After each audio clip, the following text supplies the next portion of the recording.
2019-yilgacha oylik daromadim 1 million so'mgacha bo'lgan. Buni 100 barobar o'sishiga sabab bo'lgan 3 ta omil haqida aytib beraman.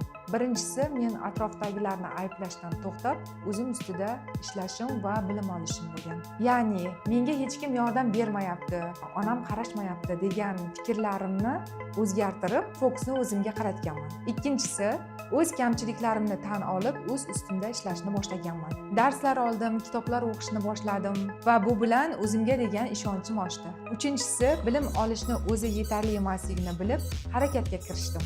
Ya'ni, samaraliroq ishlashni kichik qadamlar bilan biznesga kirib keldim. Xullas, mana ham bo'lgan. Allohim meni ilmlilarni qatoridan qiling deb so'rardim.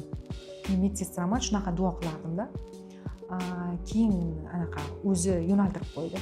Birinchi qizim yuksalishda o'qish kerak bo'ldi. Yuksalishda o'qib yurganda men borib yurdim. Men o'qituvchi bo'ldim. O'qituvchi yo'q bo'lib qolgan paytda keyin постоянно o'qituvchi bo'lib qoldim. Keyin menga topshirishdi. Keyin shunga mos bo'lishim uchun ko'proq yana ham o'qishni boshladim. Keyinchalik u yerda o'sha partnyorlar ish taklif qilish boshladi menga. Keyin birgalikda ishimiz o'xshab ketdi. Rivojlanishni niyat qilgan ayollarni o'z sahifamda kutib qolaman. Sahifam ayollar uchun.